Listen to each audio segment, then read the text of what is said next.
नमस्कार नमस्कार. Is the audio video fine? Is the audio video fine? प्रणाम प्रणाम. Good morning good morning.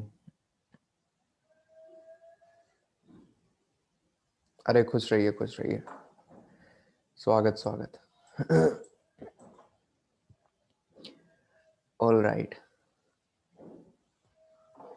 People are still joining in. Hello hello. Good morning good morning. So Russian revolution हल्का सा एक दो paragraph I think अपने हो गए थे. अभी थोड़े लोग आ जाए. इसके बाद जल्दी से हम रिवाइज करा देते हैं रशियन रिवॉल्यूशन को. It went well. It went well.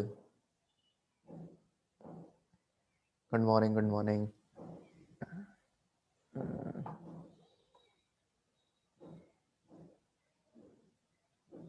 क्या बात है क्या बात है. Good morning good morning.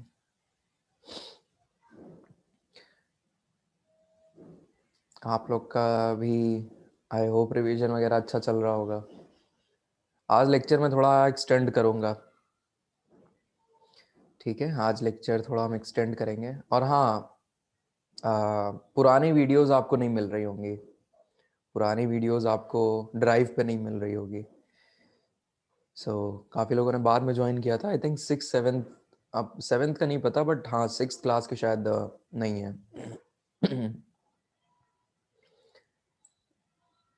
बहुत बढ़िया. तो कहने का ये मतलब है कि आपको कुछ ही दिन में पूरी की पूरी वीडियोस मिल जाएंगी. यहाँ नहीं तो मैं यूट्यूब पे जो पहले की है वीडियोस उसको मैं अपलोड कर दूंगा. तो डोंट वरी. ठीक है, उस पर आपको कोई दिक्कत नहीं होगी. उस पर वहाँ पे अपलोड कर देंगे पुरानी वाली. एक्चुअली पेमेंट का इशू फंस रहा है, पता नहीं क्यों नहीं कार्ड एक्सेप्ट कर रहा है गूगल. तो उसको रिजॉल्व करने पे लगे हैं. जैसे ही वो हो जाएगा तो सारी की सारी वीडियो आपको अवेलेबल हो जाएगी. चलिए let's get started now. Russian revolution थोड़ा सा एक दो पैरा हम लोग ने पढ़ लिए थे बट नॉनदलेस एक बार फिर से रिवाइज करा देते हैं सबको. Okay okay okay. ठीक है ठीक है ठीक है. चलिए अब ध्यान दीजिए. सो रशियन रिवॉल्यूशन. सो रशियन रिवॉल्यूशन में हम लोग ने क्या अभी तक देखा था. It is one of the least. हाँ, रशिया की जगह जब जब हम लोग ने रशिया की बात करी थी तो हम लोग ने देखा था किस तरीके से ये बहुत ही लीस्ट इंडस्ट्रियलाइज्ड यूरोपियन कंट्री था. Least industrialised. इसकी ज्यादातर जो इकोनॉमी डिपेंड करती थी किस पे डिपेंड करती थी. एग्रीकल्चर पे. एग्रीकल्चर पे. तो यहाँ पे अगर बात करी जाए, Socialists took over the government in Russia through the October Revolution in 1917. 1917 में एक रिवॉल्यूशन होता है जिसको हम लोग बोलते हैं अक्टूबर रिवॉल्यूशन. वो अभी आगे देखेंगे. तो अभी यहाँ पे जो पहला पैराग्राफ है उसमें पूरी कहानी बता दी है. तो होता क्या है, अक्टूबर रिवॉल्यूशन के बाद जब सोशलिस्ट गवर्नमेंट पे हावी हो जाते हैं तो यहाँ पे जो मोनार्की रहती है, जो एक छत्र राज राजा रूल कर रहा होता है यहाँ पे, वो यहाँ से हट जाता है. वो यहाँ से हट जाता है. और अक्टूबर रिवॉल्यूशन और इसका जो पूरा टाइम फ्रेम था उसी को रशियन रिवॉल्यूशन बोला जाता है. सो अब ये कैसे स्टार्ट हुआ, कैसे इनिशिएट हुआ, उसके पीछे क्या क्या कारण रहे, सोशल और पॉलिटिकल कंडीशन रशिया की कैसी रही, उसको अब हम लोग समझेंगे. तो इस रिवॉल्यूशन के पहले वाला रशिया आप समझते हैं. मतलब कि 1917 में नहीं हम लोग हैं. हम लोग क्या करते हैं, 1914 में चलते हैं और देखते हैं इस टाइम पे क्या हिसाब किताब रशिया में चल रहा है. तो रशियन एम्पायर इन 1914. यहाँ पे अगर बात करी जाए, इन 1914 एक राजा हुआ करता था, उसका नाम था सार निकोलस टू. ये रशिया पे अपना एक छत्र राज कर रहा था, उसका एम्पायर था. तो इसका जो एम्पायर है वो आज के टाइम का रशिया तो था ही दोस्तों, लेकिन जो आज कंट्री है फिनलैंड. गुड मॉर्निंग सभी को. फिनलैंड, लातविया, लुथीनिया, एस्टोनिया, जिसको हम लोग बाल्टिक कंट्रीज बोलते हैं, वो था. जय हिंद जय Hind. Estonia, parts of Poland, Ukraine, Belarus, ये सारे के सारे जो आज कंट्रीज हैं वो भी इसके एम्पायर के ही पार्ट थे. पैसिफिक से लेके central Asian state, Georgia, Armenia, Azerbaijan भी था उसमें. इसमें अगर बात करी जाए जो मेजर रिलीजन इस टाइम पे था 1914 के रशिया में, कहा था ऑर्थोडॉक्स क्रिश्चियनिटी था. ऑर्थोडॉक्स क्रिश्चियनिटी था. लेकिन यहाँ पे और भी काफी धर्म के लोग रह रहे थे. कैथोलिक्स रह रहे थे, प्रोटेस्टेंट रह रहे थे, मुस्लिम्स, बुद्धिस्ट रह रहे थे, ठीक है। सो ये एक बैकग्राउंड था। अब वहाँ की इकोनॉमी और सोसाइटी देखें 1914 की अगर बात करी जाए, तो वहां पे हम लोग देख रहे हैं ज्यादातर रशियन लोग कैसे थे, एग्रीकल्चर करते थे। About 85% of the Russian empire population earn their living from agriculture. 85% लोगों की जो आय होती थी वो कैसे होती थी, एग्रीकल्चर से होती थी, ठीक है, एग्रीकल्चर से होती थी। This proportion was higher than in most European countries. तो भैया इससे ये अपने को समझ में आ रहा है कि ये ऐसी यूरोपियन कंट्री है जहां पे जो मेन काम है लोगों का वो है agriculture. So for instant in France and Germany the proportion was between 40 and 50%, 40 से 50% था जो एग्रीकल्चर से आय हो रही थी, यहाँ पे तो 85% है। तो ये बड़ी बात थी, और ये मेजर तौर पे एक एक्सपोर्टर भी था अनाज का रशिया। इंडस्ट्री अगर बात करी जाए कुछ कुछ पॉकेट्स में थी, ऐसा नहीं हम लोग कह सकते पूरा रशिया में इंडस्ट्रीज नहीं थी, लेकिन कुछ कुछ पॉकेट्स में थी। प्रोमिनेंट इंडस्ट्रियल एरियाज कौन कौन से थे, सेंट पीटर्सबर्ग एंड मॉस्को। यहाँ पे अगर बात करी जाए craftsman undertook much of the production. Craftsman मतलब होता है जैसे कि एक लोकल लेवल पे किसी ने अपनी शॉप दुकान स्टार्ट कर दी, उसने कुछ लोगों को हायर कर लिया है, बड़ी इंडस्ट्री नहीं है। क्राफ्ट्समैन वाली अगर बात करी जाए, जैसे ब्लैक स्मिथ आपने देखा होगा, तो वैसा ही है क्राफ्ट्समैन, उसने अपनी शॉप खोल ली और प्रोडक्शन कर रहा है चीजों का। तो फैक्ट्रीज भी थी, क्राफ्ट वर्कशॉप भी थी साथ में। क्राफ्ट वर्कशॉप ज्यादा थी, फैक्ट्रीज इतनी ज्यादा नहीं थी। 1890s के टाइम पे काफी फैक्ट्री सेटअप हो गई थी, रेलवे नेटवर्क एक्सटेंड हो चुका था, फॉरेन इन्वेस्टमेंट आ रहा था, इनकी इंडस्ट्री थोड़ी बहुत हो गई थी ठीक ठाक। फिर coal production doubled, iron steel output quadrupled, ये सब हम लोग ने देख लिया था कैसे यहाँ पे इंडस्ट्रीज का अब बोलबाला हो रहा है, धीरे धीरे इंडस्ट्रीज बढ़ रही है। लेकिन अगर बात करी जाए यहाँ पे किस तरीके से गवर्नमेंट सुपरवाइज कर रही थी, ये अपने को समझना पड़ेगा। गवर्नमेंट सुपरवाइज कर रही थी, गवर्नमेंट सुपरवाइज करने का क्या मतलब है, कैसा वर्किंग कंडीशन होगा लोगों का, कितने घंटा काम करेंगे, कितनी उनके सैलरी मिनिमम वेज मिलेगी, वो सब सरकार तय कर रही थी।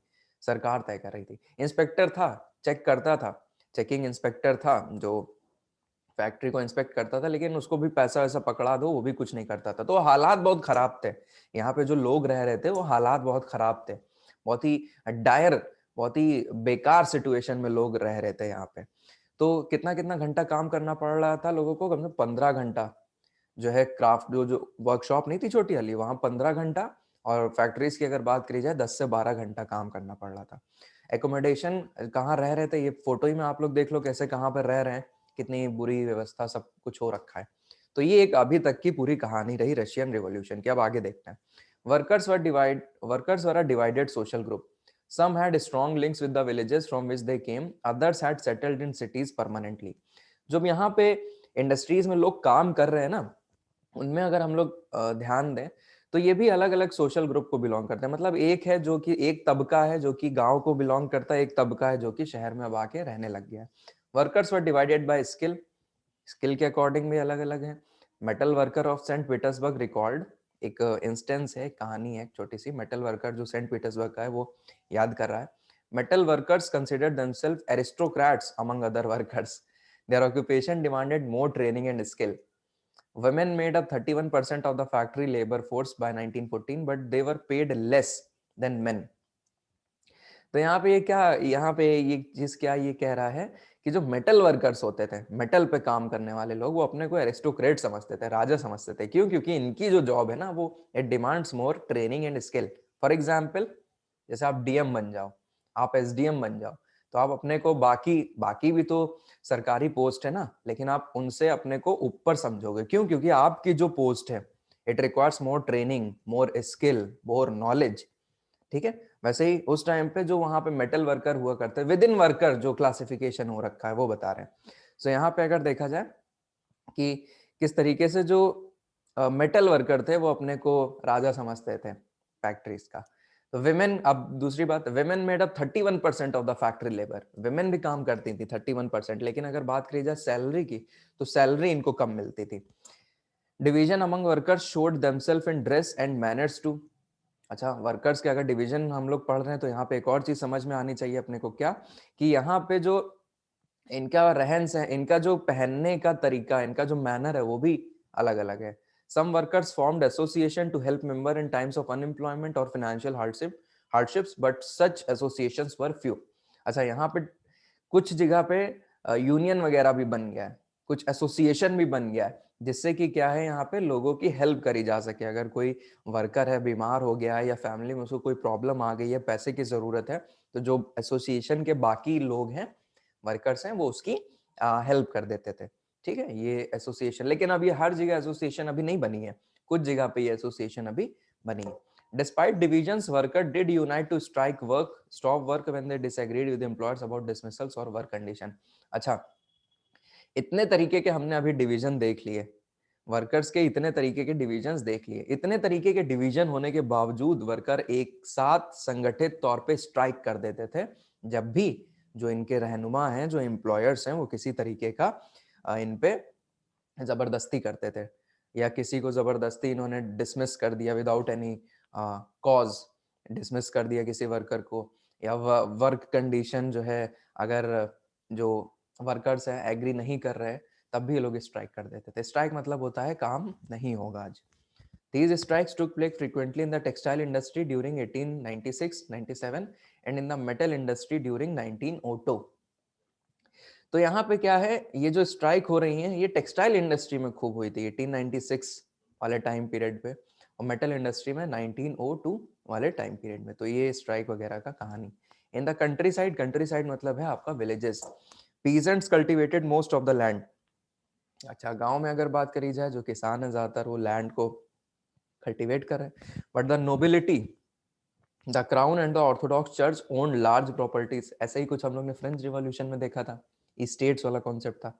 यहाँ पे क्या रशिया में देख रहे हैं हम लोग कि विलेजेस में जो किसान हैं वो कल्टीवेट कर रहे हैं लैंड को, लेकिन लैंड को कल्टीवेट कर रहे हैं ये लोग, लेकिन बड़े पैमाने पे किसकी प्रॉपर्टी है ये सब चीजें? नोबिलिटी, क्राउन, चर्च, इनकी जमीन है। Like workers, peasant too were divided. अभी वर्कर्स को हम लोग ने देख लिया किस तरीके से डिवाइडेड थे। अब अगर किसानों की भी बात करी जाए तो ये भी डिवाइडेड है। दे वर ऑल्सो डीपली रिलीजियस, पूरी घनी तरीके से जो है रिलीजियस हैं ये लोग। But except in few cases they had no respect for the nobility. कुछ मामलों को छोड़ के इनका कोई भी लेना देना नहीं है नोबिलिटी से, बिल्कुल घृणा करते हैं उनसे। Nobles got their power and position through their services to the tsar, not through local popularity. ये इंपॉर्टेंट चीज है। Nobles got their power, nobles मतलब है जो उनके ऑफिस में काम कर रहे हैं, राजा के उनके अंडर में उनके ऑफिस में काम कर रहे हैं, nobles got their power and position through their services to the tsar, not through local popularity. अपने यहाँ पे क्या है, अपने यहाँ पे जमींदार वगैरह का क्या हिसाब किताब रहा है? लोकल पॉपुलैरिटी के कारण उसको राजा तलब करेगा, उसको बुलाएगा, उसको जमीन देगा, लोकल पॉपुलैरिटी के कारण। यहाँ पे रशिया में ऐसा नहीं है। यहाँ पे क्या सीन है, यहाँ पे ये है कि जो नोबेल है उनको उनकी पावर और पोजीशन कैसे मिलती है? सार को, जो वहाँ का किंग है, उसको कितनी आप सर्विसेज दे रहे हो, कितनी अच्छी सर्विसेज दे रहे हो, कितना उसको पैसा ला के दे रहे हो, ये सबसे, ना कि आपकी लोकल पॉपुलैरिटी पे। This was unlike France where during the French revolution in Brittany peasants respected nobles and fought for them. ये फ्रांस से बिल्कुल अलग, जहां पे हम लोग फ्रेंच रिवॉल्यूशन में देखते हैं जो पीजेंट्स हैं उन्होंने नोबेल्स का साथ दिया था, नोबेल्स का साथ दिया था और उन्हीं के साथ लड़े थे जब फ्रेंच रिवॉल्यूशन हम लोग देख रहे थे। In Russia peasants wanted the land of nobles to be given to them. Russia में हम लोग देखते हैं क्या, peasants wanted the land of the nobles to be given to them. Peasants wanted the land of nobles, क्योंकि यहाँ पे nobles ही control कर रहे हैं लैंड को। किसान चाहते हैं उनका जमीन उनको दी जाए, किसानों को। फ्रीक्वेंटली दे रिफ्यूज टू पे rent and even murdered landlords. और इसी के चलते क्या होता है, कई बार वो रेंट देने से मना कर देते हैं और लैंडलॉर्ड्स को मार देते हैं। कौन? किसान।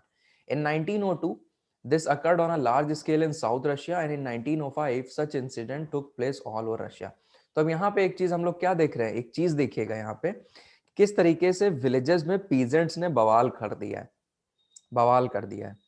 1905 आते आते क्या हो गया है, बड़े पैमाने पे रशिया में किसानों ने, जो लैंडलॉर्ड्स हैं, जो नोबेल्स हैं, उनके खिलाफ एक विद्रोह कर दिया है। Russian peasants were different from other European peasants in another way. They pooled their land together periodically and their commune mir divided it accordingly to the needs of individual families. दोस्तों, अभी तक हम लोग जानते हैं क्या कि जो किसान है वो अपने खेत पे, या जो अभी एलोकेट है उसको लैंड, उस पे खेती करता है। लेकिन जो रशिया के किसान है उनका सीन कुछ अलग है। बाकी यूरोपियन पीजेंट से। ये क्या करते हैं, अक्सर अपने लैंड को पूल करते हैं। पूल का करने का क्या मतलब है, किसी ए किसान के पास 5 बीघा जमीन है, किसी बी किसान के पास 1 बीघा जमीन है, किसी सी के पास 2 बीघा जमीन है, तो ये सब आपस में पूल कर लेते हैं, आपस में मिला लेते हैं सारे लैंड को। They pooled their land periodically and their commune divided according to the needs of individual families, और उससे जो क्रॉप, उससे जो प्रॉफिट होता है वो अकॉर्डिंगली बांट दिया जाता है। Yes, cooperative farming. तो Russian peasants were different from other European peasants in another way, they pooled their land together periodically. तो ये वहां पे कोई नई चीज नहीं है, होता रहता है वहां पे। अब देखते हैं हम लोग socialism in Russia. All political parties were illegal in Russia before 1914। 1914 के पहले जितनी भी पॉलिटिकल पार्टीज रशिया में थी वो इलीगल मानी जाती थी, उसको कोई भी कानूनी तौर पे या फिर राजा का मोहर नहीं लगी हुई थी मतलब कुछ काम करने के लिए। Russian social democratic workers party was founded in 1898 by socialist who respected Marx ideas. 1898 में मार्क्स की विचारधारा पर एक Russian social democratic workers party बनती है। However, because of government policing, it had to operate as an illegal organization, क्योंकि हमें पता है 1914 के पहले तो किसी भी तरीके की पॉलिटिकल पार्टी को मान्यता नहीं दी जा रही है, इसलिए 1898 में बनी है तो कैसी रहेगी ये, illegal organisation. It set up a newspaper, mobilised worker and organised strike. इसी ने क्या किया, इलीगल तरीके से और सीक्रेट मैनर पे न्यूज़पेपर वगैरह छापना शुरू किया, वर्कर्स को जो है एकजुट करना शुरू किया, स्ट्राइक वगैरह कराई। Some Russian socialists felt that the Russian peasant custom of dividing land periodically made them natural socialist. कुछ रशियन सोशलिस्ट का मानना है कि जो रशिया के किसान का जो एक कस्टम रहा है, डिवाइडिंग लैंड पीरियोडिकली, ये जो लैंड को सब पूल करके उससे जो प्रोड्यूस हो रहा है उसको आपस में बांटने वाला, इसमें इनमें टेंडेंसी अपने आप ला दी है, नेचुरल सोशलिस्ट है। कि जो कहने का ये मतलब है कि जो रिसोर्सेज हैं वो पूल होने चाहिए और एक के अंडर में होना चाहिए, ये उनके अंदर में नेचुरल ही चीज आ गई है। So peasants not workers would be the main force of the revolution and Russia could become socialist more quickly than other countries.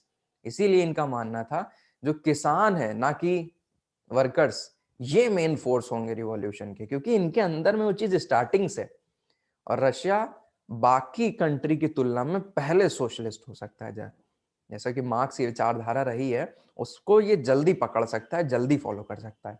Socialist were active in the countryside through the late 19th centuries. Socialist active काफी हो जाते हैं villages में। They formed socialist revolutionary party in 1900, important है, they form the socialist revolutionary party, 1900 में इस party का गठन होता है। This party struggled for peasant rights and demanded the that land belonging to nobles be transfer to peasants. इन्होंने क्या मांग करी, एसआरपी ने, सोशलिस्ट रिवॉल्यूशनरी पार्टी ने, इसने मांग करी कि जो यहाँ पे किसान हैं उनके जो राइट्स हैं उनको मिलने चाहिए, और जो नोबल क्लास ने इनकी लैंड वगैरह को ले रखा है उसको इन किसानों को वापस देना चाहिए। Social Democrats disagreed with socialist revolutionaries about peasants. दोस्तों दो तरीके की पार्टी आपके सामने आ गई है, आपने ध्यान दिया, एक है सोशलिस्ट रिवॉल्यूशनरी पार्टी और एक है यहाँ पे Russian social democratic workers party. ठीक है, इनकी विचारधारा जो है एसआरपी की, ये थोड़ी रिवॉल्यूशनरी है, बदलाव लाने की, क्रांति करने की, और उनका तरीका थोड़ा ऐसा नहीं है। तो यहाँ पे देखो, the social Democrats disagreed with socialist revolutionaries about peasants. Lenin felt that peasants were not one united group. Some were poor and others rich. Some worked as laborers while others were capitalists who employed workers. Given this differentiation within them, they could not all be a part of socialist movement. ये Lenin का मानना था। Lenin belong करता है democratic, socialist democratic class को। उनका ये मानना था कि पीजेंट्स कोई एक यूनाइटेड ग्रुप नहीं है, कुछ गरीब हैं, कुछ अमीर हैं किसान, कुछ लेबर के तौर पे काम कर रहे हैं, कुछ कैपिटलिस्ट भी हैं जो कि बाकी लोगों को एम्प्लॉयमेंट दिए हुए हैं। तो इस डिफरेंशिएशन के चलते पीजेंट्स में ये एक मूवमेंट का पार्ट सब नहीं हो सकते। The party was divided over the strategy of organization. Vladimir Lenin, who led the Bolshevik group, thought that in a repressive society like Tsarist Russia, the party should be disciplined and should control the number and quality of its member. Other Menshevik thought that the party should be open to all, as in Germany. दो तरीके की party basically वहां पे बड़े पैमाने पे rule कर रही थी, बोल्शेविक और मेंशेविक। लेनिन जो है वो बिलोंग करते थे बोल्शेविक ग्रुप को। दोनों सोशलिस्ट नेचर की हैं, दोनों कार्ल मार्क्स के आइडियाज पे, विचार पे सहमत हैं दोनों की दोनों। तो अब लेनिन की अगर बात करें, इनकी जो पार्टी थी बोल्शेविक ग्रुप, ये मानते थे कि अगर हमें ज़ारिस्ट रशिया का क्या मतलब है, जहां पे मोनार्क रूल कर रहा है, उसके खिलाफ अगर हमें आंदोलन करना है तो जो हमारी पॉलिटिकल पार्टी होनी चाहिए वो डिसिप्लिन्ड होनी चाहिए, उसको अपने मेंबर्स पे कंट्रोल होना चाहिए, क्वालिटी ऑफ मेंबर्स पे ध्यान देना चाहिए। इसलिए बहुत ही सेलेक्टिव लोगों को ही पार्टी में चुना जाए। ये लेनिन की बोल्शेविक ग्रुप का एक थॉट था। वही जो दूसरी पार्टी थी मेंशेविक, उनका मानना था ऐसा कुछ नहीं है, सबको बुलाओ, जिसको मन करे उसको बुलाओ पार्टी में, कोई सेलेक्टिव चॉइस वगैरह नहीं, कोई क्वालिटी वगैरह कुछ नहीं। अब देखते हैं यहाँ पे 1905 का time period, turbulent time, 1905 revolution. Russia was an autocracy. Autocracy का क्या मतलब होता है, डार्क में है तो भाई जाहिर सी बात है इसको समझाया गया होगा यहाँ पे। ऑटोक्रेसी, ऑटोक्रेसी नहीं समझाया गया। ऑटोक्रेसी का मतलब किसी को पता है, बताओ ऑटोक्रेसी क्या होता है?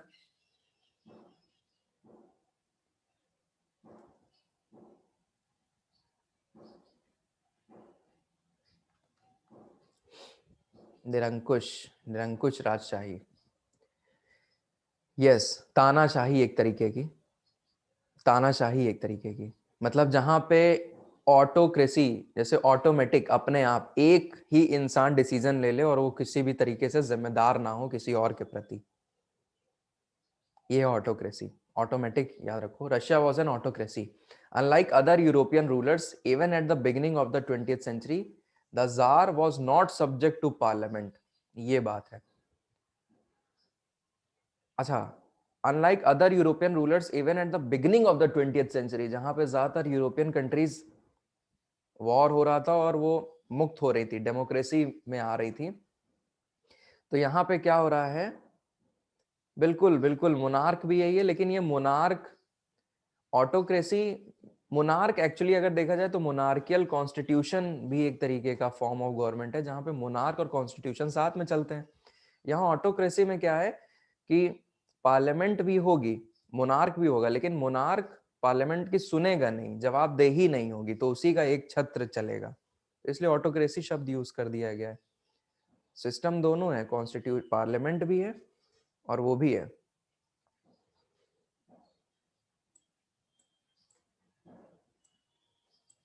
ठीक है, सो कहाँ पे थे हम? हाँ, tsar tsar was not subject to parliament, मतलब ये जार हैं, ये पार्लियामेंट है, ये अपना ही चलाएंगे सिस्टम, ये पार्लियामेंट अलग। Liberals in Russia campaign to end this state of affairs. तो ये जो सिस्टम चल रहा है जहां पे जार इज ऑल पावरफुल, इन्हीं के लोग, इन्हीं की फैमिली ही सर्वे सर्वा है रशिया के लिए, ये यहाँ के लोगों को नहीं भा रहा था, तो यहाँ पे लोग बदलाव चाहते थे। Liberals in Russia campaign to end this state of affairs together with the social democrats and socialist revolutionaries. They worked with peasants and workers during the revolution of 1905 to demand a constitution. अब यहां पे क्या है, social Democrats और social revolutionaries ये दोनों मिलके कहां जाते हैं, पीजेंट्स के पास, कहां जाते हैं, वर्कर्स के पास, क्या समझाते हैं कि ये जो जारिस्ट रशिया है इससे अपने को मुक्ति चाहिए, अपने को एक कॉन्स्टिट्यूशन चाहिए, उस कॉन्स्टिट्यूशन के हिसाब से सब कुछ होना चाहिए, ना कि जार और उसकी विम्प और फैंसीज के साथ ऐसा, मतलब उसके साथ हम लोग को जीना पड़े, जब मन चाहा कुछ भी करे दे रहा है, ऐसे नहीं होना चाहिए। They were supported in the empire by nationalists in Poland, for instance, and in the Muslim-dominated areas by jihadists who wanted modernized Islam to lead their societies. Social Democrats और सोशलिस्ट रिवॉल्यूशनरीज को बाहर के लोगों का भी support मिला हुआ था। यहाँ पे अगर देखो जादितिस्ट क्या है, Muslim reformers within the Russian empire. हमने अभी आप लोग को स्टार्टिंग में बताया था रशिया में केवल एक धर्म नहीं था, एक धर्म बड़े पैमाने था, बाकी के लोग भी रह रहे थे। तो कहने का ये मतलब है यहाँ पे सोशल डेमोक्रेट्स और सोशल रिवॉल्यूशनरीज, इनको बाकी धर्मों से का भी सपोर्ट था, बाकी लोग भी इनको सपोर्ट कर रहे थे इनके इस मूवमेंट पे, जिसको कि क्या था कि जार को निकाल फेंकना है यहाँ से। The year 1904 was particularly bad one for Russian workers. Prices of essential goods rose so quickly that real wages declined by 20%. 1904 का टाइम पीरियड अगर हम लोग देखते हैं यहाँ पे, रशिया के वर्कर्स के लिए खासा बेकार रहा। क्यों? क्योंकि यहाँ पे जो एसेंशियल गुड्स था उसके प्राइसेस बहुत ज्यादा बढ़ गए थे और वेज वर्कर्स की बढ़ी नहीं उस हिसाब से जिस हिसाब से प्राइसेस बढ़ गए। तो अल्टीमेटली क्या होता है, इनकी जो रियल वेजेस है उसमें डिक्लाइन देखने को मिलता है। The membership of workers association rose dramatically. अब यहाँ पे जो वर्कर एसोसिएशन फॉर्म करी हुई थी उसमें मेंबरशिप लोगों की बढ़ने लग गई, लोग ज्यादा से ज्यादा ज्वाइन करने लग गए इन सब वर्कर्स एसोसिएशंस को, क्योंकि सब में गुस्सा था, सब में आक्रोश था। When 4 members of the Assembly of Russian Workers, which have been formed 1904, were dismissed at the Putilov Iron Works, there was a call for industrial action. चार लोगों को डिसमिस कर दिया गया था एक कंपनी से, आयरन वर्क्स की कंपनी से। बवाल खड़ा हो गया। There was a call for industrial action. Over the next few days, over 1,10,000 workers at St. Petersburg went on strike, demanding a reduction in the working day to 8 hours, an increase in wages, improvement in working condition. 1,10,000 लोगों ने बवाल कर दिया Saint Petersburg में, बस एक उस घटना से इतना बड़े पैमाने पे लोगों में आक्रोश हो गया कि 1,10,000 लोगों ने कहा सेंट पीटर्सबर्ग में स्ट्राइक कर दी और कहा कि हमारी वर्किंग डे को कम करो, हमारी सैलरी बढ़ाओ और हमारी जो वर्किंग कंडीशन है उसको इंप्रूव करो। When the procession of workers led by Father Gapon reached the Winter Palace, it was attacked by the police and the Cossacks. Local वहां पे पुलिस, उन्होंने अटैक कर दिया। ये जब इतना हुजूम निकला विंटर पैलेस की तरफ, led by Father Gapon, it was attacked by police. Over 100 workers were killed and about 300 wounded. 100 लोग मर गए, 300 लोग जख्मी हो गए। The incident known as Bloody Sunday, this incident is known as Bloody Sunday, started a series of events that became known as the 1905 revolution. यहां से seed पड़ गई। ब्लडी संडे को अगर आप लोग देखोगे तो इस पे बहुत ढेर सारी अच्छी अच्छी पेंटिंग्स बनी है, अभी हम दिखाते हैं। ये ब्लडी संडे ध्यान रखिएगा, दिमाग में इंपॉर्टेंट है। ब्लडी संडे नरसंहार हुआ था। ऐसा नरसंहार इंडिया में कुछ हुआ था? ऐसा नरसंहार इंडिया में कुछ हुआ था? तो ब्लडी संडे और अपना एक इवेंट याद रखो, दिमाग में बैठा रहेगी बातें। Yes, Jallianwala, yes yes. तो यहाँ पे ओपन फायर कर दिया था पुलिस ने, यहाँ पे पुलिस ने ओपन फायर कर दिया था, पुलिस ने ओपन फायरिंग कर दी थी लोगों पे। जब प्रोटेस्ट कर रहे थे इन लोग पे ओपन फायरिंग कर दी थी। और जैसा अगर कुछ यहाँ पे होता है कांड ऐसा, तो भैया बवाल तो कटेगा। तो ब्लडी संडे आप लोग को याद रखना है। फिर जो है रशियन रिवॉल्यूशन हो गया स्टार्ट 1905 का। तो उसके पीछे जो चिंगारी थी वो कब से काम कर रही थी, लेकिन जो ब्लडी संडे हो गया उसने एक एक बड़ा कॉज दे दिया। ठीक है, उसने एक बड़ा कॉज दे दिया। तो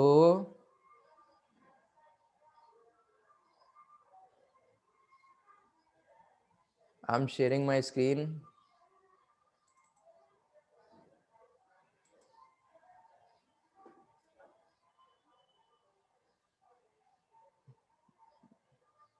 ब्लडी संडे, ये सब देखिए कैसे लेके जा रहे हैं लोग। कुछ ओरिजिनल पिक्स उस टाइम की। Bloody Sunday.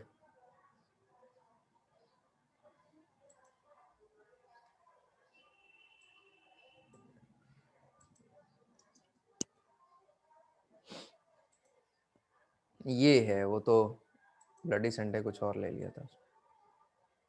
This is the, ये पेंटिंग्स की मैं बात कर रहा था। सी,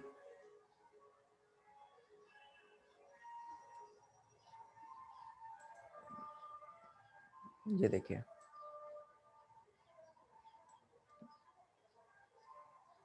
सब लोग अब ध्यान रखिएगा, ठीक है। Bloody Sunday. चलिए, सो ब्लडी संडे ने क्या किया, ऐसे सीरीज ऑफ इवेंट्स कर दिए। फाइनली 1905 का रिवॉल्यूशन होता है। Strikes took place all over the country and universities close down when student bodies staged walkouts. तो यहाँ पे क्या हो रहा है, स्ट्राइक्स होने लग गई पूरे देश भर में, यूनिवर्सिटीज बंद हो गई, स्टूडेंट्स ने वॉकआउट कर दिया, complaining about the lack of civil liberties. कहा कि हमारे पास कुछ अधिकार ही नहीं है, कुछ हमारे पास राइट्स ही नहीं है। Lawyers, doctors, engineers, other middle class workers establish the union of unions and demanded a constituent assembly. तो जब बवाल छिड़ा, काफी लोग इसमें फिर over the period of time participate करते हैं और मांग करते हैं कॉन्स्टिट्यूएंट असेंबली की, जो कि कॉन्स्टिट्यूशन लिखे। During the 1905 revolution, the Tsar allowed the creation of an elected consultative parliament or Duma। दोस्तों ड्यूमा रशिया की पार्लियामेंट को बोलते हैं, ठीक है। अलग अलग पार्लियामेंट को अलग अलग नाम है। तो 1905 के रिवॉल्यूशन में जार देखता है इतना बड़ा बवाल हो रहा है, तो क्या कहता है जार कि ठीक है, ठीक है, हम एक इलेक्टेड कंसल्टेटिव पार्लियामेंट बनाएंगे जिसका नाम होगा डूमा। अभी तक जो पार्लियामेंट थी उस पर केवल और केवल नोबेल और ब्यूरोक्रेट्स का ही कब्जा हुआ करता था, इलेक्टेड रिप्रेजेंटेटिव वहां कोई नहीं था। तो मन मुताबिक जार कंट्रोल करता था पार्लियामेंट को। लेकिन अब जार ने क्या बोला है कि वो इलेक्टेड पार्लियामेंट बनाएगा, इसका नाम होगा Duma. For a brief while during the revolution, there existed a large number of trade unions and factory committees made up of factory workers। Revolution के टाइम पे काफी बड़े पैमाने पे ट्रेड यूनियन और फैक्ट्री कमिटीज थी, फैक्ट्री कमिटीज जिसमें factory workers थे। After 1905 most committees and unions worked unofficially since they were declared illegal. अच्छा, ये जो यूनियन थी, ट्रेड यूनियन और जो ट्रेड कमिटीज बनाई गई थी, यूनियन कमेटी, ये सब इलीगल तरीके से काम कर रही थी, क्योंकि इनको कोई अधिकार ही नहीं था, कोई कानून के तहत इनको वही नहीं था बनने का, ये गैर असंवैधानिक थी। Severe restrictions were placed on political activity, किसी भी तरीके की पॉलिटिकल एक्टिविटी पे रिस्ट्रिक्शन लगा रखा गया था। Tsar dismiss the first Duma within 75 days and re elected second Duma within 3 month. अब जार पे ही देखो सब कुछ है। जार ने क्या किया, पहली ड्यूमा को 75 दिनों के अंदर ही समाप्त कर दिया, नई आई, नई भी 3 महीने के अंदर ही डिसमिस करा दी जार ने। He did not want any questioning of his authority और any reduction in his power, क्योंकि जब भी कोई ड्यूमा बनती थी, नई कॉन्स्टिट्यूट होती थी, तो वहां पे जो लोग आते थे वो डिमांड करते थे कि जार की पावर को कम किया जाए, लेकिन ये ऐसा नहीं चाहता था। तो जब भी ये चीज डिस्कशन वहां होने लग जाता था, खट से डिसमिस कर देता था ड्यूमा को। He change the voting laws and packed the third Duma with conservative politician. इसने वोटिंग के जो लॉज थे उसमें कुछ बदलाव किए जार ने, और जो तीसरी ड्यूमा बनी उसमें कंजर्वेटिव पॉलिटिशियंस को घुसोड़ दिया। कंजर्वेटिव पॉलिटिशियंस का क्या मतलब है, जो सिस्टम में बदलाव नहीं चाहते हैं या फिर बहुत ही ग्रेजुअल चेंज चाहते हैं। Liberals and revolutionaries were kept out, ये कीवर्ड है। तीसरी ड्यूमा में क्या हुआ, liberals and revolutionaries they were kept out. Now the first world war and the Russian empire. अब यहाँ पे देखते हैं 1914 में सीन क्या है। War broke out between two European alliances. 1914 में हम लोग देखते हैं कि दो European alliances, Germany, Austria, Turkey, France, Britain and Russia, आगे जाके इटली और रोमानिया ज्वाइन करेगा, इन दोनों में झगड़ा हो जाता है। Germany, Austria, Turkey versus France, Britain, Russia, आगे जाके इटली और रोमानिया ज्वाइन करेगा। इन अलायंसेस के साथ झगड़ा हो जाता है, लड़ाई हो जाती है। Each country had a global empire and the war was fought outside Europe as well as in Europe. This was the first world war। World war क्यों हम लोग इसको कहते हैं दोस्तों? क्योंकि यहाँ पे क्या हो रहा है कि जो भी कंट्री इन्वॉल्व है उसका एरिया ऑफ इन्फ्लुएंस बहुत है, वो काफी कंट्रीज के साथ समझौते पे है। क्या समझौते पे है? अगर मेरे पे हमला होता है तो माना जाएगा आप पे भी हमला हुआ है, तो ये आपका नैतिक कर्तव्य बनता है, मॉरल ड्यूटी है आपकी कि आप मेरे को बचाओ। ठीक है, तो Germany, Austria, Turkey, France, Britain, Russia, ये इन जब एक किसी पे कुछ हमला होता है तो बाकी के सारे कूद पड़ते हैं इसमें। यही है आपका first world war. In Russia the war was initially popular and people rallied around tsar Nicholas two. Russia में हम लोग देखते हैं जो वॉर था, it was initially popular and people rallied around Tsar Nicholas II. As the war continued, through the Tsar refused to consult the main parties in the Duma, supporters wore thin. Anti-German sentiments ran high, as can be seen in the renaming of St. Petersburg, a German name, as Petrograd. अब यहाँ पे क्या हो रहा है, ये जो movement है, इस पे जार निकोलस ने क्या किया था? जार निकोलस ने यहाँ पे पूछे बगैर, ड्यूमा से कंसल्ट करे बगैर, यहाँ की जो पार्टीज थी उनसे कंसल्ट करे बगैर इसमें रशिया को झोंक दिया था, रशिया को यहाँ पे वॉर में झोंक दिया था। सपोर्टर्स वोर थिन, एंटी जर्मन सेंटिमेंट्स रैन हाई। अब काफी लोग इसका विद्रोह कर रहे थे, काफी लोग सपोर्ट कर रहे थे इस जार निकोलस टू के फैसले को। काफी लोग सही भी मान रहे थे, काफी लोग गलत भी मान रहे थे। एंटी जर्मन सेंटिमेंट्स रहना ही, जर्मनी के खिलाफ यहाँ पे जो सेंटिमेंट्स थे लोगों में, क्योंकि जर्मनी इसका पड़ोसी है, ये जर्मनी यहाँ घुस रहा था रशिया में, तो इसके खिलाफ बड़े पैमाने पे आंदोलन शुरू हुए। यहाँ पे जो सेंट पीटर्सबर्ग है, एक जर्मन नाम है सेंट पीटर्सबर्ग, उसका नाम बदल के पेट्रोग्राड कर दिया था। The Tsarina Alexander's German origin and poor advisors, especially a monk called Rasputin, made the autocracy unpopular. दोस्तों यहाँ पे सीन क्या है? जार निकोलस टू इसकी बीवी है, उसको जार को हम जार की बीवी को बोलते हैं जारीना, जारीना। तो एक किस्सा है, जारीना के बेटे को हीमोफीलिया आई थिंक हुआ होता है, खून का कैंसर एक तरीके का, जारीना को, जार निकोलस की बीवी। तो जारीना क्या करती है, एक मंक को बुलाती है। मंक, उसकी आंखें देख लो आप लोग घबरा जाओगे, अभी हम दिखाते हैं। उसका नाम है मंक का रासपुतिन। ये माना जाता है काली विद्याओं में निपुण इंसान है, काली विद्याओं में निपुण इंसान है। तो रासपुतिन को महल में बुलाया जाता है, लोगों को नहीं बताया जाता है कि इनके बेटे के ट्रीटमेंट के लिए। ये अब रासपुतिन का महल में आना जाना बहुत लग गया, और माना तो ये भी जाता है रासपुतिन का अफेयर हो गया था जारीना के साथ, जारीना के साथ अफेयर हो गया था। तो लड़का ठीक हुआ नहीं हुआ ये तो बात की बात है, लेकिन रासपुतिन का जो इन्वॉल्वमेंट था जार की फैमिली के साथ, वो लोगों को अच्छा नहीं लग रहा था, वो लोगों को अच्छा नहीं लग रहा था। रासपुतिन की फोटो देखो आप लोग पहले,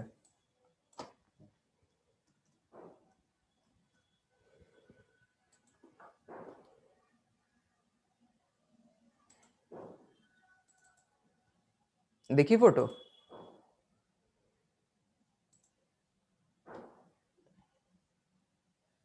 स्क्रीन नहीं, शेयर तो करी है मैंने। ये है रासपुतिन, देख रहे हो, काली विद्याओं में माहिर। ये है रासपुतिन, इसका ये है निकोलस की फैमिली, ये है जार निकोलस की फैमिली, ठीक है, ये है जार निकोलस की फैमिली। इनके साथ इस ये जो लड़का दिख रहा है यहाँ पे, ये फोटो में जो छोटा लड़का दिख रहा है, इसको हीमोफीलिया था, ब्लड कैंसर। इसी को ठीक करने के लिए रासपुतिन को महल में बुलाया गया था। ये छोटा सा लड़का है यहाँ पे फैमिली में, इसको ठीक करने के लिए बुलाया गया था। तो अब आओ इधर वापस। हाँ, तो हम क्या कह रहे थे, तो रासपुतिन का जो महल में आना जाना था ये लोगों को अच्छा नहीं लगा। इस तरीके से जो ऑटोक्रेसी थी, निकोलस फैमिली की, निकोलस की, जार निकोलस टू की वो पॉपुलैरिटी कम होने लग गई। हाँ आयुषी, लेकिन वही है ना, करता मरता क्या ना करता। तो उसकी मदर ने बुलाया था रासपुतिन को, तंत्र विद्याओं में माहिर था, माना था कि क्योर हो जाएगा। उस टाइम पे साइंस वगैरह इतनी कहाँ एडवांस थी, रशिया जैसे खासकर कंट्री में लोग इस पे ज्यादा विश्वास करते थे। तो बहरहाल कहने का ये मतलब है कि जो अब पॉपुलैरिटी थी राजा की कम होने लग गई थी, लोग बगावत करने लग रहे थे एक तरीके से। The first world war on the eastern front deferred from that on the western front. ये रशिया मान लो, ये मान लो रशिया। तो रशिया के इधर कुछ और सीन है, इधर कुछ और सीन है। In the west armies fought from trenches stretched along eastern France. West की तरफ अगर बात करी जाए तो गड्ढों में रह के आर्मी लड़ाई कर रही थी, ट्रेंच बनाते हैं ना गड्ढे, उसी में घुस जाते हैं फिर लड़ाई करते हैं। East the armies moved a good deal and fought battles leaving large casualties. Defeats were shocking and demoralizing. इसकी तरफ अगर बात करी जाए वहां पे बड़े पैमाने पे ये लोग हार रहे थे। Defeats were shocking and demoralising. तो जब लोगों को पता चलता था कि हमारी सेना और हमारे जो सोल्जर्स हैं वो हार रहे हैं, तो बहुत गुस्सा आता था राजा के प्रति कि कैसा कंट्रोल ही क्यों नहीं कर पा रहा है। Russia's army lost badly in Germany and Austria. Russia की आर्मी बुरी तरीके से हारती है जर्मनी और ऑस्ट्रिया में। जर्मनी और ऑस्ट्रिया रशिया के खिलाफ है, ध्यान रखना। बड़े पैमाने पे ये चोट पहुंचाते हैं 1914 और 1916 में। There were around 7 million, 70 lakh casualties by 1970s. As they retreated, the Russian army destroyed crops and buildings to prevent the enemy from being able to live off the land. जैसे जैसे ये लोग पीछे हट रहे थे, जैसे जैसे जर्मनी और ऑस्ट्रिया की जो सेनाएं थी इन पे हावी हो रही थी, रशिया जब पीछे हट रहा था तो रशियंस ने क्या किया, वहां पे जो फूड क्रॉप्स थी, जो बिल्डिंग्स थी, उसको तहस नहस करते गए कि इन लोग को कुछ राशन वगैरह ना मिले यहाँ पे खाने के लिए। Destruction of crops and buildings led to over 3 million refugees in Russia. अब भाई वहां पे लोग भी तो रह रहे हैं, वहां पे जो सिविलियंस हैं वो भी तो रह रहे हैं, वो भी तो उसी अनाज पे उसी बिल्डिंग पे डिपेंड करते हैं। आप तो तोड़ फोड़ के वापस चले आ रहे हो, तो उन लोग का क्या होगा। तो 30 लाख रेफ्यूजी रशिया में हो जाते हैं उस टाइम पे। The situation discredited the government and the tsar. अब ये जो सिचुएशन बन रही है रशिया में, ये किसको पसंद आएगी। तो जार और गवर्नमेंट के प्रति लोगों का वो रहा कि अब यार ये लोग संभाल नहीं पा रहे हैं। हंगरी, हंगरी नहीं, Hungary and Austria, yes Hungary. हाँ ऑस्ट्रिया मेन कंट्री है, यस। ठीक है सौम्या, यस। अभी ऑस्ट्रिया ही, हाँ ठीक है, ठीक ठीक ऑस्ट्रिया। हाँ तो हम कहाँ पे थे, हम ये कह रहे थे कि गवर्नमेंट और जार के प्रति रशियंस जो लोग हैं, जो सिविलियंस हैं, उनका आक्रोश आएगा, क्योंकि इन लोग कुछ सिचुएशन को ठीक करने के बजाय और ज्यादा खराब करते जा रहे हैं। Soldiers did not wish to fight such a war. Soldiers ने कहा ऐसा लड़ाई क्या लड़ी जाए, ऐसी लड़ाई क्या लड़ी जाए जहां पे किसान और जो लोग हैं उनसे उनका घर और खाना ही छीने ले रहे हो। The war also had a severe impact on industry. Industry पे देखो impact, Russia's own industries were in few number and the country was cut off from other supplier of industrial goods at German control of the Baltic Sea। एक तो इनकी यहाँ पे industry कौन सा है, बहुत पॉकेट्स में थी, हम लोग ने पहले देखा था, पॉकेट्स में थी यहाँ पे जो इंडस्ट्रीज थी। कई तो डिपेंड करती थी इंपोर्ट पे, जर्मनी से आता था सामान, इंपोर्ट पे डिपेंड करती थी। अब जर्मनी से युद्ध हो गया तो कहाँ से आ पाएंगे, तो बैठ गई इनकी industries. Industrial equipment disintegrated more rapidly in Russia than elsewhere in Europe. Industrial equipment disintegrated more rapidly in Russia than elsewhere in Europe. अब यहाँ पे जो इंडस्ट्रीज वगैरह थी धीरे धीरे समाप्त होने लग गई। By 1916 railway lines began to break down. Railway lines, अब भाई रेलवे को भी अगर आपको सुचारू रूप से कंटिन्यूअस मूवमेंट कराना है तो उस पर भी आपको दोबारा से ठीक ठाक करना, जो पटरी खराब हो गई उसको नई लाना। अब नई कहाँ से आ पाएगी, आपकी इंडस्ट्रीज ही बैठ चुकी हैं, तो नई रेलवे लाइंस कैसे बिछा पाओगे। Able bodied men were called up to the war. जो ठीक ठाक लोग थे उनको वॉर में बुला लिया गया। As a result there were labour shortage. अब यहाँ पे लेबर का शॉर्टेज हो गया। Small workshop producing essentials were shut down. जो क्राफ्ट्समैन लोगों की नहीं शॉप लोकल चल रही थी, जो लोकली जिन्होंने लगा रखी थी, वो अब बंद होने लग गई। Large supplies of grain were sent to feed the army. अब इतने बड़े पैमाने पे लड़ाई, वहां पे लोग लड़ रहे हैं, उनको भूख भी तो लगेगी, उनको खाना भी तो चाहिए, तो जो राशन है वो उधर ट्रांसफर कराया जा रहा था। तो जो यहाँ पे लोग हैं, for the people in the cities bread and flour became scarce. आटा ब्रेड महंगा हो गया, रोटी आटा महंगा हो गया यहाँ पे सिविलियंस के लिए। By the winter of 1916 riots at bread shops were common. जो 1916 के टाइम पे हम लोग देखते हैं यहाँ पे कि जो राशन शॉप्स पे सब अनाज बंटता है, वहां पे लड़ाई झगड़ा कॉमन बात हो गई। The February revolution in Petrograd, ध्यान रखेंगे हम लोग, पेट्रोग्राड किसका नाम है? सेंट पीटर्सबर्ग का। इन द विंटर, अब 1916 तक की कहानी आपको समझा दी, 1916 तक की कहानी समझा दी क्या हो रहा है यहाँ पे। अब यहाँ पे देखते हैं फरवरी रिवॉल्यूशन इन पेट्रोग्राड। तो by the winter, in the winter of 1970s, conditions in the capital Petrograd were grim. बहुत ज्यादा जनसंख्या थी पेट्रोग्राड में। अगर देखोगे पॉपुलेशन बाकी रशिया के मुकाबले, यहाँ पे जो डेंसिटी थी, यहाँ पे जो पॉपुलेशन डेंसिटी थी वो बहुत थी, यहाँ बहुत लोग रहते थे। तो हल्का सा भी कुछ हुआ नहीं, यहाँ पे लोग जमा हो जाते थे पेट्रोग्राड में, सेंट पीटर्सबर्ग। तो 1917 में हम लोग देखते हैं यहाँ पे सिचुएशन बहुत अच्छी नहीं थी। The layout of the city seem to emphasise the divisions among its people. City का लेआउट भी इस तरीके से था कि रिच क्लास एक तरफ, मिडिल क्लास, जो एरिस्टोक्रेट्स है, जो नोबल क्लास है, वो अच्छी जगह पे रहेंगे, स्लम एरिया गरीबों के लिए। तो इसका डिवीजन, इसका जो सिटी प्लानिंग थी वो ही डिवीजन दिखाता था। Worker quarters and factories were located on the right bank of river Neva. Worker quarter, factories थे on the right hand side of the river Neva. On the left were fashionable areas, the Winter Palace and official buildings including the palace where the Duma met. तो ये river है नीवा, इसके इधर और इधर दो अलग अलग कंडीशंस, स्टार्क डिफरेंस वाली।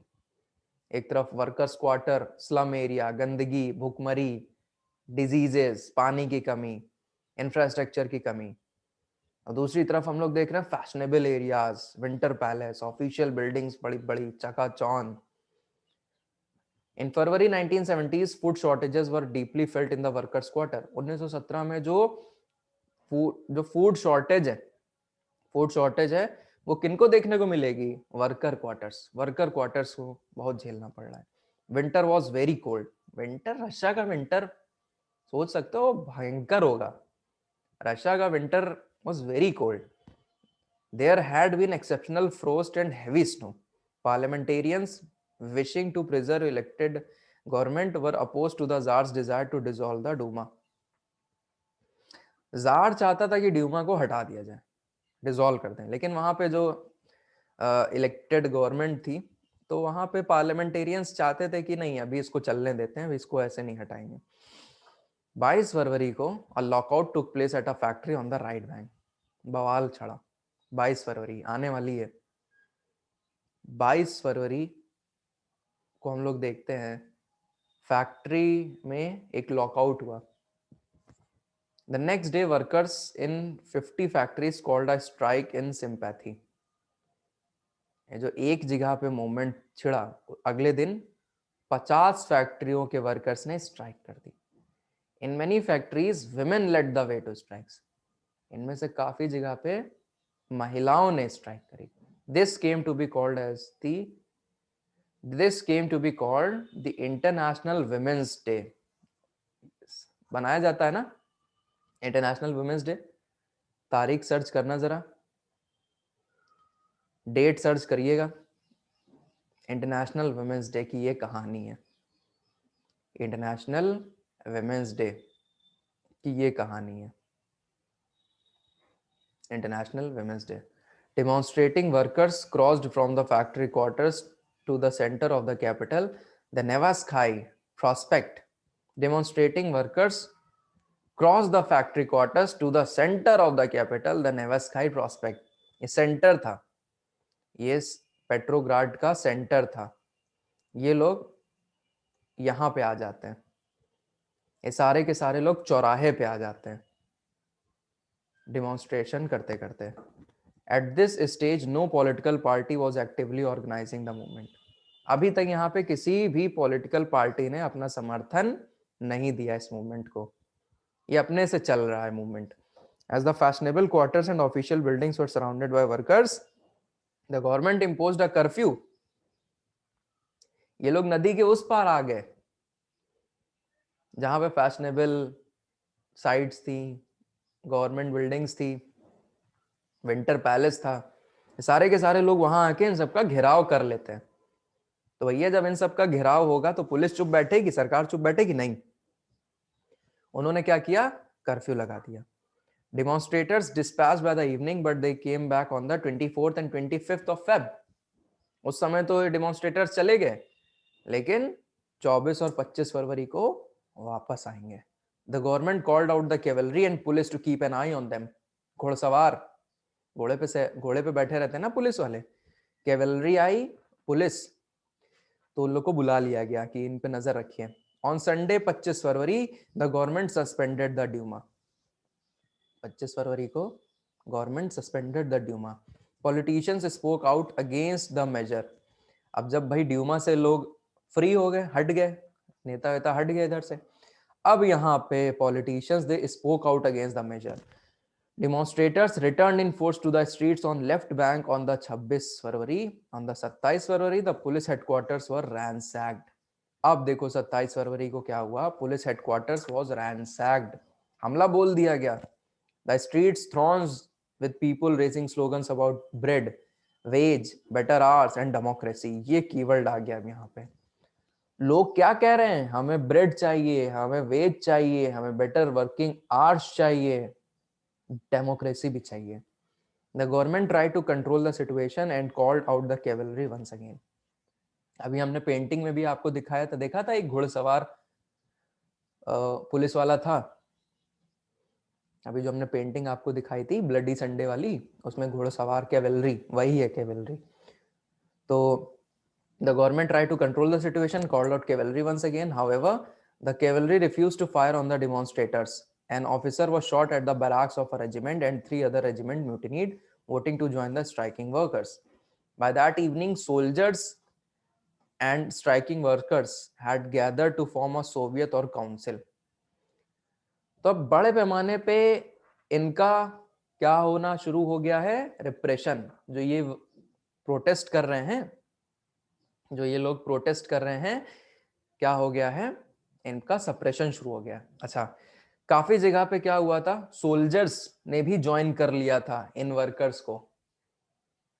ये चीज समझिएगा, सोल्जर्स जो थे जिन्होंने वर्ल्ड वॉर वगैरह में लड़ाई लड़ी थी, उन्होंने भी इनको ज्वाइन कर लिया वर्कर्स को, और इन्होंने क्या फॉर्म किया? एक ग्रुप, सोवियत या फिर council, in the same building as the Duma met. उसी बिल्डिंग में जहां पे ड्यूमा मिलती, जहां पे ड्यूमा सब लोग मिलके वहां बैठते थे। This was the Petrograd Soviet. ये है आपकी उस टाइम की पिक, ये देख रहे हो, ये है pic, the Petrograd soviet meeting in the Duma, फरवरी 1917। सिविल वर्कर्स भी हैं और सोल्जर्स भी हैं, वर्कर्स भी हैं, सोल्जर्स भी हैं, सब बैठे हुए हैं। जैसे आज के टाइम पे पार्लियामेंट पे कब्जा करके ये सब वहां पे एक ग्रुप बना लें, इंडिया का जो पार्लियामेंट है वहां पे सब बैठ जाए। अभी देखो, जो ये सब अथॉरिटी, ये जो सब बिल्डिंग्स हैं, गवर्नमेंट बिल्डिंग्स, ये सब एक चिन्ह है, एक सिंबल है। अगर आपने इनको कंट्रोल कर लिया तो माना जाता है आपने वहां के सत्ता को कंट्रोल कर लिया। इसीलिए आपने देखा होगा जो अमेरिका में अभी नहीं सब उछल पड़े थे,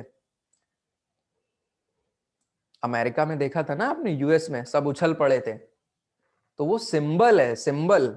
अगर आपने उस पे आपने कंट्रोल कर लिया तो आप हर जगह दिखा पाओगे। इसीलिए देखो, किसान आंदोलन में वहां पे रेड फोर्ट पे पहुंच गया, झंडा फहरा दिया। ये सब रिलेट करिए चीजें, क्यों कुछ ही चीजों को निशाना बनाया जाता है, क्यों कुछ ही चीजों को निशाना बनाया जाता है। रेड फोर्ट पे पहुंच गए, वहां हमला कर दिया, वहां धावा बोल दिया, वहां अपना झंडा फहरा दिया। तो ये सिंबोलिज्म है। जब भी ऐसा वॉर होता है, जब भी वॉर तो यहाँ पे नहीं कहेंगे, जब भी ऐसा प्रोटेस्ट होता है, डेमोन्स्ट्रेशन होता है, तो जो सिंबल्स होते हैं उसको अटैक किया जाता है, symbols of authority, symbols of power, उसको अटैक किया जाता है। ऐसे डूमा वहां के लिए है, यहाँ के लिए रेड फोर्ट कह सकते हो, पार्लियामेंट है। तो बहरहाल ये बन गई इनकी पेट्रोग्राड सोवियत, पेट्रोग्राड सोवियत इनकी बन गई। The very next day a delegation went to see that tsar, the very next day a delegation went to see the tsar. अब ये जो पेट्रोग्राड सोवियत बनी है, अगले दिन क्या जाती है, एक लोग जाते हैं, एक डेलीगेशन जाता है जार से मिलने कि जार भैया हम आ रहे हैं मिलने आपसे। Military commanders advise him to abdicate. यहाँ पे जो मिलिट्री कमांडर्स रहे ना, इसमें मिलिट्री के भी लोग रहे ना, इन्होंने जार से बोला गद्दी छोड़ दो, गद्दी छोड़ दो। He followed their advice and abdicated on 2 मार्च। अब पता नहीं उन्होंने कैसे इनको समझा दिया, पता नहीं उन्होंने इसको कैसे समझा दिया कि मान भी गया। He followed their advice and abdicated on 2 मार्च। 2 मार्च को इसने कहा ठीक है हम छोड़ दे रहे हैं। Soviet leaders and Duma leaders formed a provisional government to run the country. अब Soviet leaders and Duma leaders इन दोनों ने मिलकर एक प्रोविजनल गवर्नमेंट बना दी। रश नहीं नहीं, रासपुतिन मर गया था। रासपुतिन की डेथ जो हुई, लोगों ने उसको पत्थर मार मार के मार दिया था रासपुतिन को, चौराहे पे ले जाके पत्थर मार मार के उसको मार दिया था। उसकी डेथ की भी फोटो बड़ी जालिम है, देखें अगर मिल जाए उसकी डेथ की फोटो भी।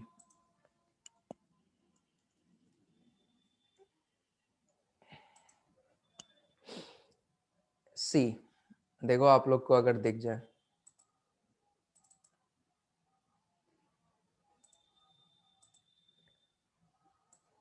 देखी,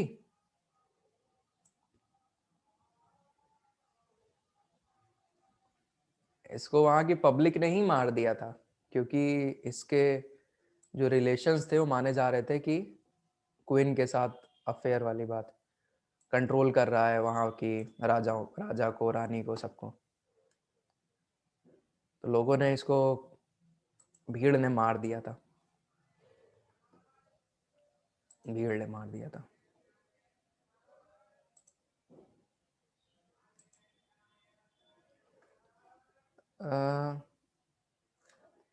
ये देखो एक फोटोग्राफ, रासपुतिन और राजा की फैमिली की फोटो। रासपुतिन नाम ध्यान रखना, रासपुतिन, ये रासपुतिन है, उसके ये वाइफ है, जार निकोलस II की वाइफ है ये, और ये बच्चे हैं, उनमें से एक लड़का है, एक ही लड़का छोटा, अगला राजा होना प्रस्तावित था। ये देखिए उस टाइम पे जो ड्राइंग्स वगैरह कार्टून्स आते थे, किस तरीके से रासपुतिन का कंट्रोल था उनकी फैमिली पे, ये डिपिक्ट होता है इस कार्टून में, कितना कंट्रोल था रासपुतिन का। तो लोग बहुत जलते थे रासपुतिन से कि इनको कैसे यहाँ से हटाया जाए, ये ठीक नहीं है। ठीक, सो ऑलराइट, इधर आइए वापस। तो Russia's future would be decided by constituent assembly elected on the basis of universal adult suffrage कर दिया गया, सभी को वोट का अधिकार कर दिया गया। Petrograd had led the February revolution that brought down the monarchy in फरवरी 1917। यही था फरवरी रिवॉल्यूशन जिसने मोनार्की को फरवरी 1917 में जो है निपटा दिया था। आफ्टर फरवरी क्या, अब आफ्टर फरवरी देख लो क्या हो रहा है यहाँ पे। Army officials, land owners and industrialist were influential in the provisional government. अच्छा, जो प्रोविंशियल गवर्नमेंट बनी है इसमें आर्मी के लोग, ऐसे लोग जिनके पास अथाह लैंड है, लैंड ओनर्स और इंडस्ट्रियलिस्ट, ये बहुत इन्फ्लुएंशियल रहे जो प्रोविंशियल गवर्नमेंट बनी है। But the liberals as well as socialist among them work towards an elected government. But इनमें से जो लिबरल्स और सोशलिस्ट हैं work towards an elected government. ठीक है, ओके ओके ओके, ठीक है ठीक है, बस हम 5 मिनट ही और आगे कराएंगे बस। तो सोशलिस्ट और लिबरल्स इलेक्टेड गवर्नमेंट के पार्ट हैं और काम कर रहे हैं। Restrictions on public meeting and associations were removed. इन्होंने क्या काम किया, restriction on public meeting and associations were removed. जो लोगों में पब्लिक मीटिंग और एसोसिएशन बनाने की जो रिस्ट्रिक्शन कर रखी थी मोनार्क ने, इस चीज को हटा दिया गया। Soviets like Petrograd soviet were set up everywhere, though no common system of election was followed. तो अभी तक यहाँ पे क्या है, सोवियत जैसे पेट्रोग्राड सोवियत थी, ऐसे कई सोवियत खुल रही थी हर जगह पे, हर गली मोहल्ले में, लेकिन इनमें कोई सिस्टम ऑफ इलेक्शन नहीं फॉलो होता था, कोई भी आके कहीं भी सेलेक्ट हो जाए, मान लिया जाए। अप्रैल 1917 में the Bolshevik leader Vladimir Lenin return to Russia from his exile. इसको जो है जेल भेज दिया गया था। अच्छा, रशिया की भी जो जेल होती थी उस टाइम पे, आपको खाना वगैरह का इंतजाम सब कुछ होता था, वाइन मिलती थी, खाना मिलता था, काम करो आप, मतलब एक तरीके का 3 स्टार होटल। हर कोई जाना चाहता था रशिया की जेल, हर कोई जाना चाहता था रशिया की जेल को। तो जेल जाना वहां पे बहुत ही अपने घर से अच्छी सिचुएशन मानी जाती थी। वहां पे किताब मिलेगी, पढ़ो, काम करो, खाओ पियो, मौज करो। अप्रैल 1917 the Bolshevik leader Vladimir Lenin, Lenin को भी भेज दिया गया था। लेनिन ज्यादा ही उस टाइम पे एक्टिव हो रहा था, इसको जेल भेज दिया गया था। आता है 1917 में वापस एग्जाइल से अपनी, जैसे राम जी का 14 साल का वनवास के बाद राम जी वापस आते हैं, ऐसे लेनिन आते हैं जेल से, आराम से देखते हैं रशिया में ये सब अच्छा अच्छा। He and the Bolshevik had opposed the war since 1914. Now he felt it was time for Soviets to take over power.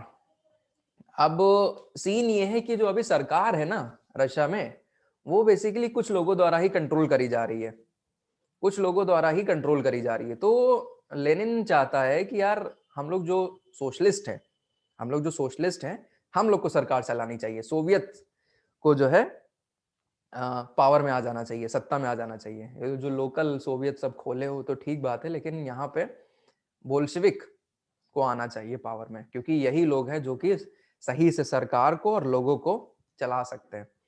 He declared that the war be brought to close, land be transferred to the peasant and banks be nationalized. इसका ये कुछ मानना था, जो war वगैरह continue चला रहे हो, चल रहा है वॉर, क्योंकि 1914 का टाइम पीरियड आपको पता है ना, कौन सा है, वर्ल्ड वॉर फर्स्ट चल रहा है।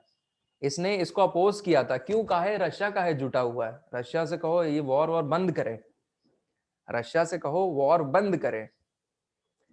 He declared that the war be brought to a close, land should be transferred to the peasants, bank should be nationalized. These three demands were Lenin's April thesis. इसी को बोला जाता है Lenin के April thesis. He also argued that Bolshevik party rename itself the Communist Party to indicate a new radical aims. उसका कहना था कि जो बोल्शेविक पार्टी है हम लोग की, अब इसका नामकरण कर देना चाहिए कम्युनिस्ट पार्टी, सो दैट हमारा जो अब एम है वो लोगों को क्लियर कट दिखे। Most other in the Bolshevik party were initially surprised by the April thesis. काफी लोग इसमें से जो पार्टी के थे, बोल्शेविक पार्टी के, अप्रैल थीसिस सुन के चौंक गए, कहें ये क्या। They thought that the time was not yet ripe for a socialist revolution and the provisional government needed to be supported. अब ये कुछ ऐसा ही सीन है, मॉडरेट्स और एक्सट्रीमिस्ट वाला, मॉडरेट्स और एक्सट्रीमिस्ट वाला कांग्रेस में जो हुआ था, कांग्रेस में जो मॉडरेट और एक्सट्रीमिस्ट हुआ था वो यहाँ पे हो रहा है। बोल्शेविक पार्टी में कुछ लोग कहे ये क्या, अप्रैल थीसिस ये सब क्या है, अभी विद्रोह का समय नहीं है, अभी विद्रोह का समय नहीं है, अभी जो प्रोविजनल गवर्नमेंट है, अभी जो ब्रिटिश सरकार है, इसको चलने दो, अभी विद्रोह का समय नहीं है, अभी वॉर हो रखा है, अभी सरकार चलने दो, और प्रोविजनल गवर्नमेंट को एक्चुअली हमारे सपोर्ट की जरूरत है। But the development of the subsequent month changed their attitude. लेकिन आगे जाके कुछ ऐसे डेवलपमेंट होंगे जो कि इनके एटीट्यूड को चेंज कर देंगे। दो the summer the workers movement spread. अब क्या होता है, जो वर्कर्स मूवमेंट चल रहा है वो अब यहाँ पे बढ़ने लग जाएगा, बढ़ने लग जाएगा। तो हम लोग देखेंगे रशिया में कि जो वर्कर्स का मूवमेंट चल रहा है वो अब बढ़ने लग जाएगा। In industrial areas factory committees were formed which began questioning the way industrialists ran their factories.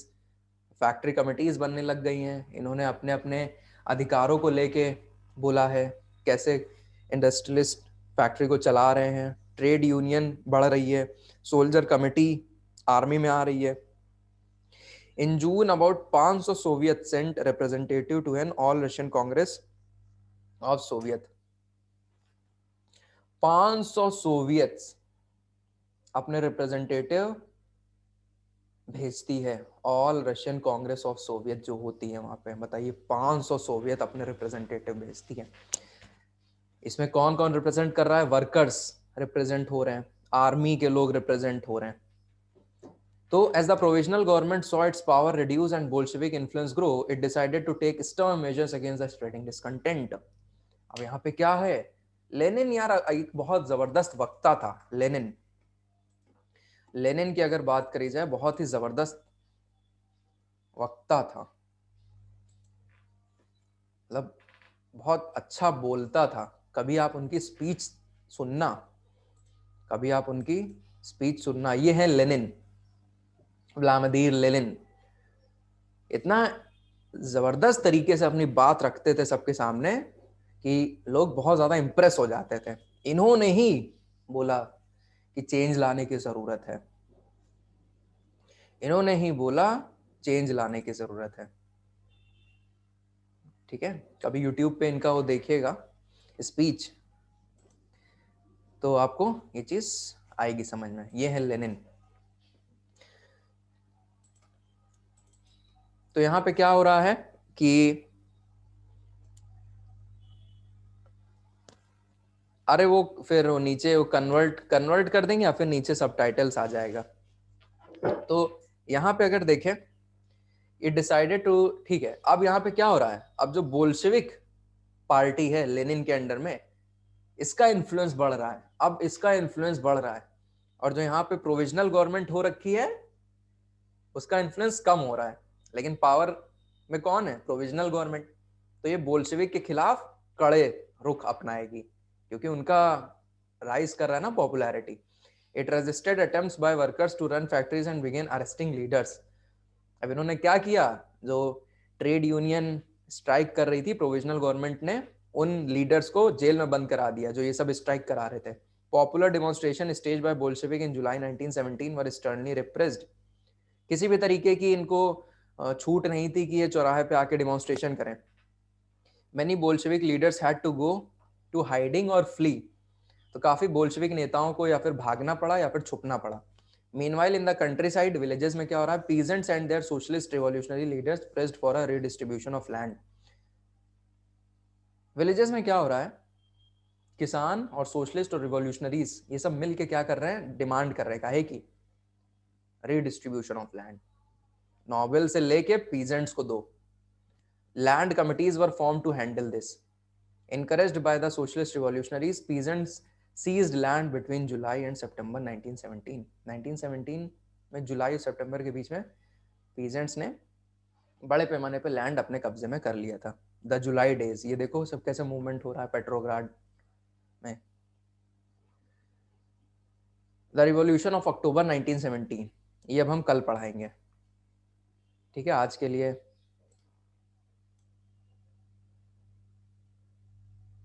हाँ पंकज, सब एक ही जैसा है, यस। सब एक ही जैसा है, कहानी हर जगह ज्यादातर एक ही जैसी रहती है। हाँ पूछिए।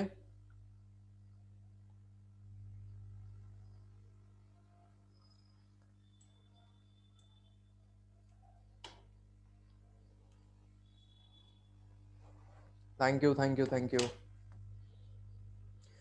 पूरा पढ़ने के बाद लगा कि डिफरेंट बुक्स में डिफरेंट डिफरेंट दिया है। सौम्या, केवल और केवल एनसीईआरटीज पे जाइए। वर्ल्ड हिस्ट्री आपको कोई और किताब नहीं पढ़नी है, परेशान हो जाओगे, कंफ्यूजिया जाओगे। इसीलिए हमने मना किया है सबको। केवल और केवल एनसीईआरटी पढ़िए, मोर देन इनफ है वर्ल्ड हिस्ट्री। इससे ज्यादा आपको बिल्कुल नहीं पढ़ना है पीसीएस के लिए। बहुत ज्यादा इवेंट्स हैं, नहीं याद रखने हैं, इतना पूछा ही नहीं जाता है, इतना पूछा ही नहीं जाता है। अक्टूबर रिवॉल्यूशन पूछ लेगा, ठीक है, अक्टूबर रिवॉल्यूशन। उसके लिए पंकज एक दूसरी किताब आती है, लेकिन वो तभी समझ में आएगी जब एनसीईआरटीज हो जाएंगी।